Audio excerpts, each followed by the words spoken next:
व संगमनेर नगरपालिकेचे माजी नगरसेवक कैलासराव वागचौरे यांना विनंती करतो की आपण आपलं म्हणून घेतो.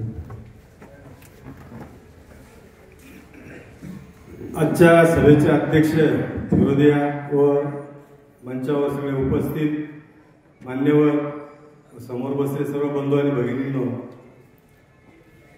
महाविकास आघाडीचे उमेदवार भाऊसाहेब वागचौरे यांना विजयी करण्याच्या निर्धाराने आपण सर्वजण या ठिकाणी उपस्थित आहोत.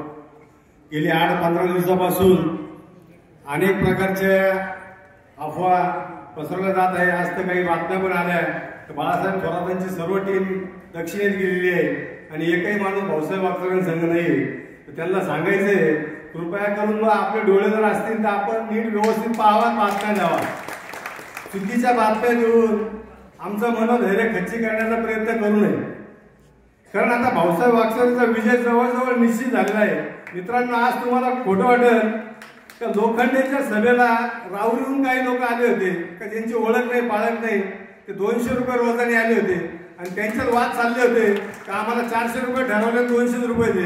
ही जर अवस्था सत्ता असलेल्या पक्षाची असेल तर त्यांच्याकडून आपण काय अपेक्षा करणार आहोत?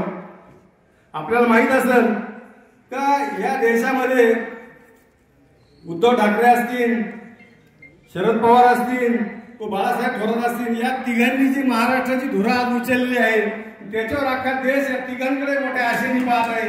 आणि संगमनेरकरांचं नशीब आहे की बाळासाहेब थोरात सारखा माणूस आज आपल्या तालुक्याला भेटला नाही तर देशाला भेटला आहे, राज्याला भेटला आहे. मी एवढं सांगतोय का ज्या मोदींनी व त्यांच्या भाजपने या देशाला हुकुमशाहीकडे चालवलेलं आहे, आपण हुकुमशाही अनुभवली. कोरोनाच्या काळात आपण हुकुमशाही अनुभवली, आपण नोटबंदीच्या काळात देखील हुकुमशाही अनुभवलेली आहे.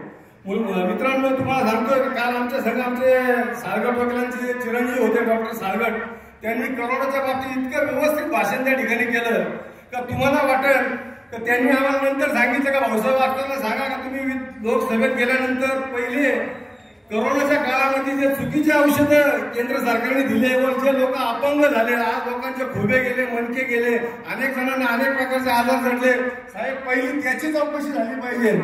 कोरोनाच्या काळामध्ये यांनी काय केलं, किती लोकांना अपंग केलं, ही चौकशी होणं फार गरजेचं आहे. शेतकऱ्यांचे प्रश्न असतील, अनेक प्रश्न असतील, या प्रश्नावर तर अनेक जण बोलणारच आहे. परंतु आज जो माणूस ज्याचं कुटुंब उद्ध्वस्त झालेलं आहे त्या कुटुंबाच्या प्रत्येक माणसाची एवढीच अपेक्षा आहे की आमच्यावर जो अन्याय झाला कोरोनाच्या काळामध्ये, नोटबंदीच्या काळामध्ये, आम्हाला न्याय मिळाला पाहिजे. आज आपला 10 वर्ष जो ज्याला आपण निवडून दिलं होतं त्या लोखंडेला 10 वर्षात त्यांनी कधी येऊन आपल्याकडे पाहिलं का?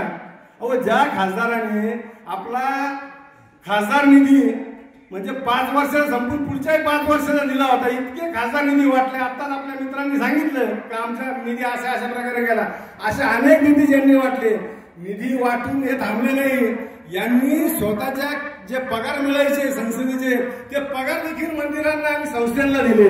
असा माणूस आपण जर संसदेत पाठवणार नसेल तर मग काय दारू विकणारा आणि गांजा विकणारा पाठवायचा का?